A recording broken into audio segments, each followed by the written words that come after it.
मग आत्महत्या करण्यापूर्वीच तुम्ही काहीतरी द्या बाबा, करा ना त्यांचं हे. हां, राज्यकर्ते तुम्ही आहात, तुम्ही आत्महत्या करायची वाट बघणार आहे का? आणि नंतर मग आत्महत्या केल्यानंतर येणार तुमचे तापीचे तापे, मागं लाल दिव्याची गाडी, पुढं लाल दिव्याची गाडी, मध्ये तुमची गाडी, आणि तुम्ही येणार मग त्यांचं सातवण करणार. अरे ते करण्यापेक्षा बाबांनो, आत्महत्या करण्यापूर्वी द्या ना थोडंसं शेतकऱ्यांना, की तुमच्या माझ्यासारखा किंवा एखाद्या सर्वसामान्य शेतकऱ्याचं पोरगं उभं राहिलं तर त्या पोराला आपण सहकार्य करत नाही, त्या व्यक्तीला सहकार्य करत नाही. आपण काय म्हणतो की काय त्याच्याकडं, किंवा असाच आहे, अहो गाडीवर प्रचार करतोय. आणि तुम्हाला काय आहे, तुम्हाला वरवरचं मोठं वाटतं. हां, तो फॉर्च्युनरमध्ये प्रचार करतोय म्हणल्यावर तो लय मोठा माणूस. शेतकऱ्याच्या वाघांनो, आपल्याला आपला लढा स्वतःला लढायचा आहे. स्वतःचं जे काही आहे, जे काही प्रश्न आहेत ते आपल्या स्वतःला मांडायचे आहेत.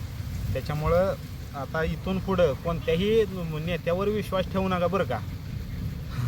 नेत्याला बाबा, आणि मी परवाच्या का व्हिडिओ सांगितलं की बाबा राजकारणाच्या नादी लाग नका. कारण आपल्याला काय बायासाहेब ताईसाहेब आले नमस्ते असं हे ते, ना आपल्या पोरांना काय म्हणतात ते पिंट्या, हे पिंट्याचा बाप असं म्हणजे आपल्याला म्हणतात. आता ते एका ह्याचा झाला, मजेचा विषय झाला. पण म्हणतोय राजकारण जरी करायचं असेल तरी आता मी म्हटलं की आपल्यासारखा, त्या व्हिडिओमध्ये काय सांगितलं होतं की तुमच्या माझ्यासारखा किंवा एखाद्या सर्वसामान्य शेतकऱ्याचं पोरगं उभं राहिलं तर त्या पोराला आपण सहकार्य करत नाही, त्या व्यक्तीला सहकार्य करत नाही. आपण काय म्हणतो की काय आहे त्याच्याकडं, किंवा असाच आहे, अहो गाडीवर प्रचार करतोय. आणि तुम्हाला काय आहे, तुम्हाला वरवरचं मोठं वाटतं. हां, तो फॉर्च्युनरमध्ये प्रचार करतोय म्हणल्यावर तो लय मोठा माणूस आहे. अरे तो मोठा माणूस आहे, तो कधी शेतीच्या बांधावर गेलाय का, माहिती आहे का तुम्हाला? हां, मग त्याला काय प्रश्न माहिती आहे तुमचे शेतीचे बाबा, काय कधी काय करावं लागतं? आता ही मका का वाळून चालली त्याला माहिती आहे का? ही मागं जी मका आहे त्या मोठ्या फॉर्च्युनरमध्ये फिरणाऱ्या व्यक्तीला माहिती आहे का ही मका का आता वाळू लागली? हां, कारण मे महिना चालू आहे, विहिरीचे पाणी निघायला लागले, अर्धा तास पाणी चालतंय, फक्त अर्धा तासावर विहिरी आल्यात म्हणून पाणी भेटाना, म्हणून मका वाळून चालल्यात. त्याला काय माहिती आहे एसीमध्ये बसून? हां, मग जर आपल्या एखादं बाबा शेतकऱ्याचं पोरगं असेल, सर्वसामान्य व्यक्ती असेल, त्याला माहीत आहे ना, शेतीची माहिती आहे, कष्टकऱ्यांच्या बाबा काय समस्या आहेत, हां, शेतमजुरांच्या काय समस्या आहेत, शेतकऱ्यांच्या काय समस्या आहेत, त्या सर्व समस्या त्याला माहीत आहेत. आणि तो त्याच्यावर काम करणार. हे फॉर्च्युनर मध्ये बसणाऱ्यांना काय माहिती आहेत आपल्या समस्या? हां, ए सीमध्ये बसणाऱ्यांना, ए सीमध्ये राहणाऱ्यांना, मोठमोठ्या डान्स बारमध्ये डान्स करणाऱ्यांना शेतकऱ्यांचे प्रश्न काय माहीत असणार आहेत? मग आपण येडे, तुम्ही आम्ही येडे आहोत का नाही सांगा बरं? मग आपण कधी बदलणार? ज्यावेळी आपण बदलू त्यावेळी हे सर्व लोक बदलणार आहेत. हां, आपल्याला वरवरचं मोठं दिसतं, हां याला ही साहेब असं म्हणतोय, हां आपल्या जातीविषयी लागा ते हे करतंय. अरे जातीचं राजकारण हे तुम्हाला जातीमध्ये हे करता येत, आणि त्याच्यावर त्यांच्या राजकारणाची पोळी शकतात, हे आपल्या लक्षात कधी येणार आहे? जातीमध्ये धर्मांमध्ये भांडणं लावायची आणि आपल्या राजकारणाची पोळी शेकायची. हां, अहो शेतकऱ्यांचे, शेतमजुरांचे, सर्वसामान्यांचे प्रश्न ह्यांना काही देणं घेणंच नाही. आलं का लक्षात? ह्यांना काय मराठा विरुद्ध ओबीसी, धनगर विरुद्ध आदिवासी आणि हिंदू विरुद्ध मुसलमान, फक्त हेच आता गेल्या 2-3 वर्षापासून चाललंय, ह्याच गोष्टी चालल्या सगळ्या. आपण बघा ना जरा शेतकऱ्यांकडे. हां, अहो कोण नाही गावाकडं, आम्ही सर्व धर्मसमभाव मानतो, आम्ही सर्व जाती धर्माची लोक प्रत्येक कार्यक्रमाला एकत्र येतात. मुसलमान असतील, प्रत्येक जाती धर्माची लोक असतील, एकत्र येऊन कार्यक्रम साजरा करतात. प्रत्येक गोष्टीत एकमेकांच्या कार्यक्रमामध्ये सहभागी असतात. मग हे नुसते वाद लावायला आलेले आहेत काही लोक. मग आपल्या लोकांना समजलं पाहिजे की एखादा माझा सर्वसामान्य शेतकऱ्याचा पोरगा एखाद्या निवडणुकीला उभा राहिला तर त्याला आपण मंडळींनी सहकार्य केलं पाहिजे, आपण लोकांनी सहकार्य केलं पाहिजे त्याला, ना की ह्या मोठमोठ्या कारखानदारांना. अहो त्यांना काय कमी सांगा बरं? हे कधी ना शेतीत गेले, त्यांना ना खुरपणी माहीत आहे, ना भिजवणं माहीत आहे, ना काय माहीत आहे? हां, काय माहीत आहे त्यांना? का कधी धारा काढाय बसलेत का? कधी शेण काढलंय गुरांचं? नाही काढलं. मग यांना आपले प्रश्न कसे समजणार आहे की बाबा शेतकऱ्यांचे काय हाल आहेत ते कसे? मग आता विधानसभेत मांडायचे आहेत, लोकसभेत मांडायचे आहेत प्रश्न, तर मग त्यांना कसं समजणार बाबा हा नाही शेतकरी आता काय अडचणीत आहे थोडा, मग त्या शेतकऱ्यांची नक्की अडचण आहे ती त्यांना काय अडचण आहे ते समजणार आहे कसं? नाही समजू शकत. ते वरनं बघणार, हा एखाद्या शेतकऱ्यानं आत्महत्या केली, हा आयला आता शेतकऱ्यांच्या आत्महत्या व्हायला लागलेत, काहीतरी आपल्याला करावं लागेल, त्यावेळी ते जागे होणार. मग आत्महत्या करण्यापूर्वीच तुम्ही काहीतरी द्या बाबा, करा ना त्यांचं हे. हां, राज्यकर्ते तुम्ही आत्महत्या करायची वाट बघणार आहे का? आणि नंतर मग आत्महत्या केल्यानंतर येणार तुमचे तापीचे तापे, मागं लाल दिव्याची गाडी, पुढं लाल दिव्याची गाडी, मध्ये तुमची गाडी, आणि तुम्ही येणार मग त्यांचं सातवण करणार. अरे ते करण्यापेक्षा बाबांनो, आत्महत्या करण्यापूर्वी द्या ना थोडंसं शेतकऱ्यांना. हां, एका मराठी चित्रपट निळू फुलांचं गोष्ट छोटी डोंगरा एवढी या चित्रपटामधलं एक वाक्य आहे. निळू फुले म्हणतात, बाबा मरण्याचे तुम्ही लाख रुपये देताय, तर मरू नये म्हणून 10,000 देत चला ना. निळू फुलेंनं त्या चित्रपटामध्ये खूप, तो म्हणजे चित्रपट मित्रांनो कोणी पाहिला नसेल तर पहा, गोष्ट छोटी डोंगरा एवढी चित्रपट आहे. मकरंद अनासपुरे असतील, निळू फुलेंना खूप छान त्या चित्रपटामध्ये शेतकऱ्यांविषयी, कष्टकऱ्यांविषयी त्या ठिकाणी सादरीकरण केलेलं आहे. मित्रांनो, या पद्धतीनं आपली लोक ही आपल्याही थोड्या चुका आहेत. आपल्याला काय वाटतं की हां नाही हे आता आपले आई वडील एखाद्या ह्याच्या नेत्याच्या मागं आहेत, पण नाही आमचं घर पहिल्यापासून त्यांच्या मागे आहे, आम्ही का त्याला सोडा किंवा सोडू नका तुमचा प्रश्न आहे, पण तुमचे खऱ्या अर्थानं प्रश्न तिथं पुढं कोण मांडणार आहे या गोष्टीचा तुम्ही कधीतरी विचार करा. आले का लक्षात? त्यामुळं तुम्ही उभं राहा, कोणीही राहू द्या, त्याला सपोर्ट करा. काय करा, तुमच्या शेतकऱ्यांचं एकीनं तुमच्यातलाच एक माणूस हे का पुढं करा आणि त्याला हे करा ना. कशाला या हरामखोरांच्या पैसेवाल्यांच्या नादाला लागताय? हां, हे आपलं भले करणार नाहीत, काय नाही.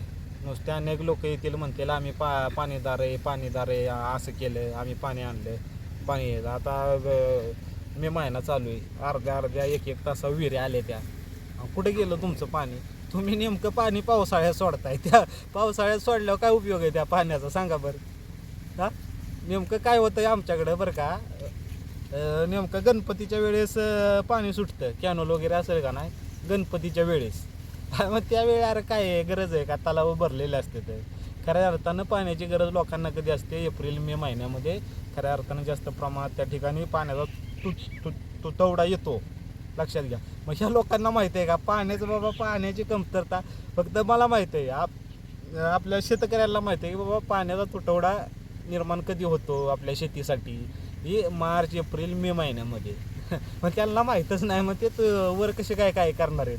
त्यामुळे मग अशी म्हटल्याप्रमाणे बाबा तुमच्या शेतीचे प्रश्न कुणाला? शेतकऱ्याला माहीत आहे, शेतकऱ्यांच्या पोरांना माहीत, कष्टकऱ्यांना, शेतमजुरांना त्यांचे प्रश्न माहीत आहेत, ना की या मोठमोठ्या कारखानदारांना काय आज किती प्रॉफिट झालं आहे? लॉस होता कामा नये, प्रॉफिटच पाहिजे. कामगारांना आवरणच दम देतात एचआरच्या माध्यमातून. आम्ही पण कारखानदार आहे, ह्याच्यात बरेच कामं केलेली आहेत, त्यामुळे सगळ्या गोष्टी माहिती आहेत बरं का. त्यामुळे थोडं आपणही बदललं पाहिजे. तर या पद्धतीनं शेतकऱ्याच्या पोरांनो तुमचे प्रश्न तुम्हालाच मांडायचे आहेत. आता इथून पुढं आपला काय वरी कोण नसणार आहे. कदाचित आला भासवण्याचा प्रयत्न केला तर त्याच्यावर स्टॅम्पवर लिहून घ्या, बाबा एखादं चॉकलेट भेटल्यावर तिकडे जाशील. गेल्या 6 ते 7 महिन्यापासून मी यूट्यूबवर काम करतो आहे, सोशल मीडियाला बाबा वेगवेगळ्या ठिकाणी जाऊन जे शेतीला जोडधंदे, शेतीपूरक व्यवसायांविषयी माहिती घेत आहे, तसेच वेगवेगळ्या शेतकऱ्यांना भेटत आहे. तर मित्रांनो, असं या फिरत असताना वेगवेगळ्या लोकांना भेटत असताना त्या वेगवेगळ्या लोकांचे वेगवेगळे प्रश्न, बाबा शेतकऱ्यांच्या अडचणी, अशा अनेक गोष्टी समजत आहेत. शेतकऱ्यांचं म्हणणं आहे की सध्या शेतकरी काही लोक अडचणीत आहेत आणि राज्यकर्त्या मंडळींचं शेतकऱ्यांकडे लक्ष नाही, आणि काही लोक शेतकऱ्यांविषयी जे काही प्रश्न असतील ते प्रश्न सरकारपर्यंत पोचवत होते. पण सध्या एक घटना घडली की एकेकाळी शेतकऱ्यांविषयी कळवळा भासवणारेच शेतकऱ्यांच्या प्रश्नाविषयी कळवळा भासवणारेच आज मित्रांनो त्यांना शेतकऱ्यांचे प्रश्न कडू वाटू लागलेत. आता मी कशाविषयी बोलतोय हे तुमच्या थोडंसं लक्षात आलं असेल.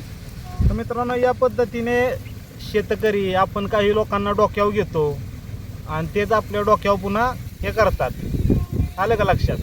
आपल्याकडं एक म्हण आहे, डोक्यावर मुतणे, त्या पद्धतीने. तर सध्या महाराष्ट्रामध्ये असेच एक गेल्या 5-6 महिन्यापूर्वी एका व्यक्तीनं मोठ्या प्रमाणात शेतकऱ्यांच्या कर्जमाफीसाठी आंदोलन उभारलं होतं. महत्त्वाचं नाव आहे, म्हणजे महाराष्ट्राच्या राजकारणातील एक महत्त्वाचा व्यक्ती आहे तो.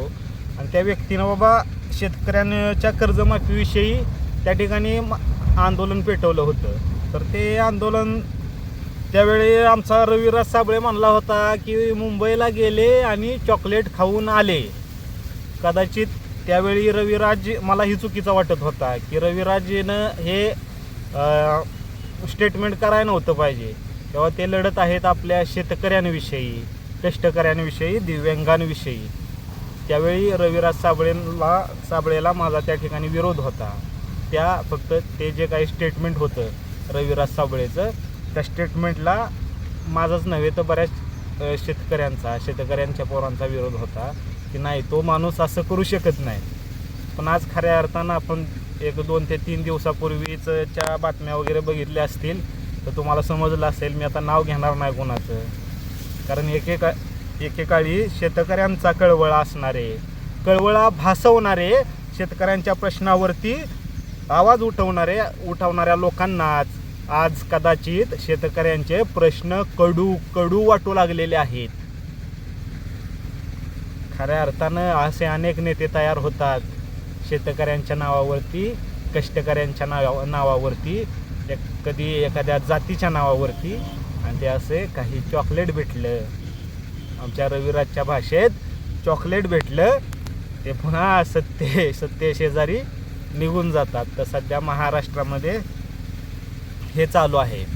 आता शेतकऱ्यांविषयी मी मगाशी सोशल मीडियाचा उल्लेख केला. मी काम करतोय शेतकऱ्यांविषयी, बाबा शेतकऱ्यांना वेगवेगळ्या भेटतोय.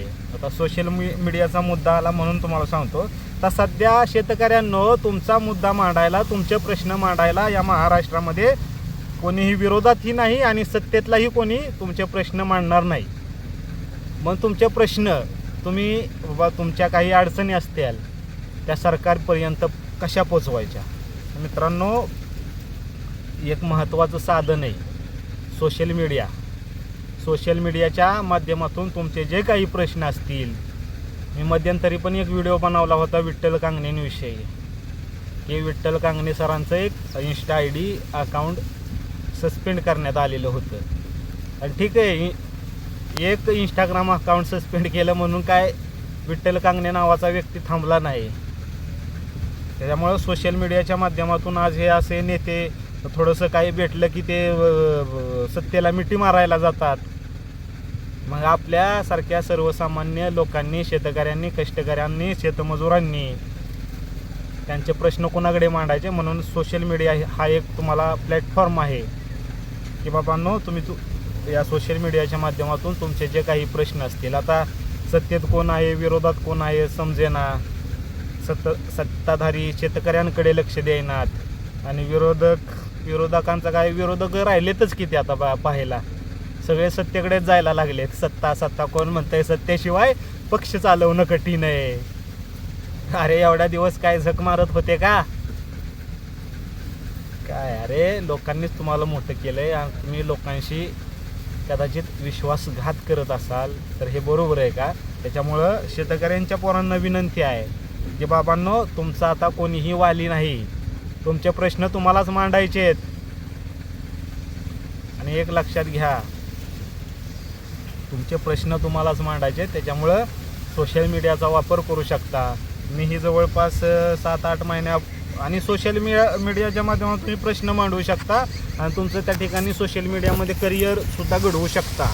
एक लक्षात घ्या, कारण सोशल मीडिया असा प्लॅटफॉर्म आहे, 1, 2, 3 प्लॅटफॉर्म, यूट्यूब असेल, फेसबुक असेल. या यूट्यूब आणि फेसबुकच्या माध्यमातून तुम्हाला त्या ठिकाणी जे तुम्ही व्हिडिओ बनवता त्याच्या माध्यमातून तुम्हाला जो काही क्रायटेरिया असतो तो पूर्ण केल्यानंतर त्याच्यामधून पैसेही मिळतात. तर शेतकऱ्याच्या पोरांनो, सोशल मीडियाच्या माध्यमातूनही तुम्ही इन्कम करू शकता, प्लस तुमचे प्रश्नही मांडू शकता. सध्या अनेक प्रश्न आहेत शेतकऱ्यांचे, पुढं बोलायला कोण नाही, बोलायला गेला तर असे काही त्याच्यावर गुन्हे दाखल करायचे किंवा काहीतरी आमिष दाखवायचं. आता हे आमिषच झालं. आता 2-3 दिवसापूर्वी झालं ते. एका आमदारकीसाठी संपूर्ण संघटना एखाद्या पक्षाशी शासनाच्या ह्याच्यात बांधायची. किती वर्षे गेली असतील, अनेक लोक आली, अनेक लोक गेली. खऱ्या अर्थानं सध्याचं महाराष्ट्रातील राजकारण खूप वेगळ्या पद्धतीने चाललं आहे. आपल्याला काय त्यांच्याविषयी बोलायचं नाही, वाईट कमेंट करायच्या नाहीत. तुमचे जे काही प्रश्न आहेत ते सोशल मीडियाच्या माध्यमातून मांडू शकता तुम्ही. काही लोक आहेत, अजूनही काही लोक असे आहेत, शेतकऱ्यांप्रती आदर आहे माझ्यासारख्या लोकाला. तुम्ही शेतकरी आहात, सोशल मीडियाच्या माध्यमातून तुम्ही तुमचे प्रश्न त्या ठिकाणी पोहोचवू शकता. आता कदाचित किती नेते शिल्लक आहेत व शेतकऱ्यांविषयी आवाज उठवायला, ते काय आपल्याला माहीत नाही. आणि आता सध्या कुठं दिसत पण नाहीत. त्यावेळेचं ज्यावेळी नागपूरमध्ये आंदोलन झालं त्याच्यानंतर कोणत्याही प्रकारे शेतकऱ्यांची बाजू, ठीक आहे, कर्जमाफी जाहीर केली, किती जाहीर केली, कशी जाहीर केली, काय अटी लावल्या, काय नियम लावले, तुम्हाला सर्वांना माहीत आहे. त्याच्यामुळे त्याच्याविषयी बोलण्यात काही अर्थ नाही. खऱ्या अर्थानं तुम्हालाच तुमचे प्रश्न मांडायचे आहेत. त्यामुळे या सोशल मीडियाच्या माध्यमातून तुम्ही तुमचे प्रश्न मांडू शकता. अशा पद्धतीने मित्रांनो, आता शेतकऱ्यांचे प्रश्न मांडण्यासाठी एक मोठा नेता म्हणण्यापेक्षा आपणच त्यांना मोठे करतो. मग आपल्यातलाच एक मोठा करा आणि तुमचे प्रश्न सरकारच्या दरबारी मांडण्याचा प्रयत्न करा. किती मिनटं